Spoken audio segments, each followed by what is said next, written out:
Tere, minu nimi on Jaanus ning siin räägime psühholoogiast ja vaimsest tervist lihtsalt, teaduspõhiselt ja praktiliselt. Eelmises videos rääkisime sellest, kuidas ärevus võib avalduda väga erinevate kehaliste tunnetena. Üks neist oli südame kloppimine. Aga miks hakkab süda mõnikord enne eksamit, esinemist või tähtsat vestlust nii kiiresti lööma?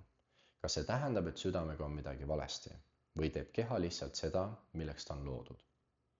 Kujuta ette, et pead mõne minuti pärast klassi ees esinema. Sa seisad ukse taga ning õpetaja kutsub sind sisse ja järsku tunned, kuidas süda hakkab kiiremini lööma. Mõni inimene tunneb seda ainult natuke. Teine tunneb igat südamelööki. Mõni ütleb isegi, mul on tunne, et süda hüppab rinnust välja. Aga mis sellel hetkel tegelikult toimub? Tähtis on teada, süda ei hakka kiiremini tööle sellepärast, et ta tahab sind hirmutada. See on keha loomulik reaktsioon. Kui aju hindab olukorda oluliseks või võimalikuks ohuks, valmistab keha ennast tegutsemiseks ette. Ja selleks on lihastel vaja rohkem hapnikku ja energiat.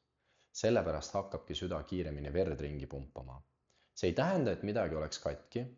Enamasti tähendab see lihtsalt seda, et keha valmistub tegutsema. Huvitav on aga see, et aju ei tee alati vahet füüsilisel ja sotsiaalsel ohul. Tuhandeid aastaid tagasi võis oht tähendada metslooma.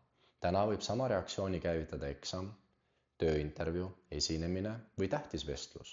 Olukord on muutunud, aga keha põhireaktsioon on jäänud üsna sarnaseks. Siis tekib järgmine küsimus. Kui see reaktsioon on normaalne, siis miks tundub südame kloppimine mõnikord nii hirmutav? Üks põhjus on tähelepanu. Mõtle korraks. Kui sa praegu oma hingamisele tähelepanu ei pööra, siis sa ilmselt ei mõtle selle peale üldse. Aga kui ma palun sul järgmised 10 sekundit jälgida ainult oma hingamist, muutub see palju märgatavamaks. Sama võib juhtuda südamega. Kui märkad, et süda lööb kiiresti, võib tähelepanu minna järjest rohkem sellele tundele. Ja mida rohkem sa seda jälgid, seda tugevamana võib see tunduda. See ei tähenda, et sa kujutad seda ette. Süda lööbki kiiremini, aga meie tähelepanu võib muuta selle palju silmatorkavamaks. See on üks põhjus, miks mõned inimesed ütlevad, mida rohkem ma sellele mõtlesin, seda hullemaks see läks. Mõnikord lisandub sellele veel üks asi. Mõte. Näiteks, miks mu süda nii kiiresti lööb?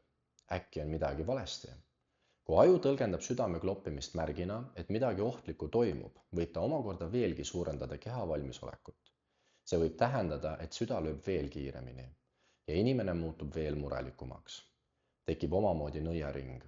Mitte sellepärast, et süda oleks ohtlik, vaid sellepärast, et keha reaktsioon ja meie tõlgendus hakkavad teineteist võimendama. See ei tähenda, et kiire südametöö oleks alati seotud ärevusega. Süda lööb kiiremini ka siis, kui jooksed, kui oled palavikus, kui jood palju kofeiini või kui oled elevil.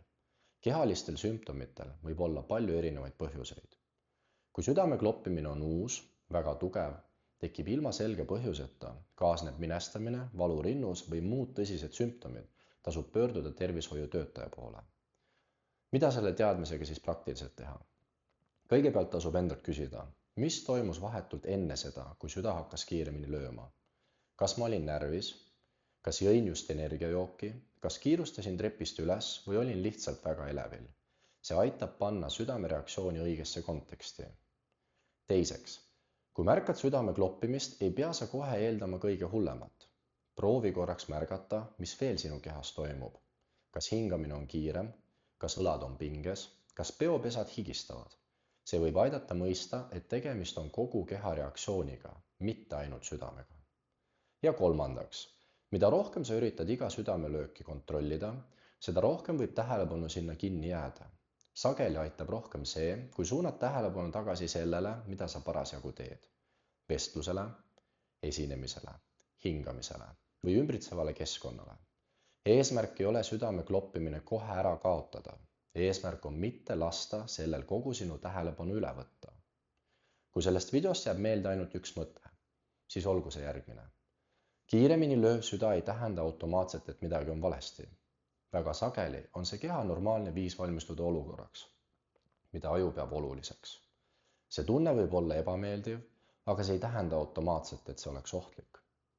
Aga mis juhtub siis, kui keha reaktsioon muutub nii tugevaks, et tekib tunne, nagu kaotaksid kontrolli? Mis on paanikahoog ja mida sellel ajal tegelikult teha? Sellest räägime juba järgmises videos. Aitäh, et vaatasid! Vaimsest tervisest rääkimine ei lahenda probleeme üleöö, kuid aitab meil iseennast paremini mõista. Hoolitse enda eest ning kohtume juba järgmises videos.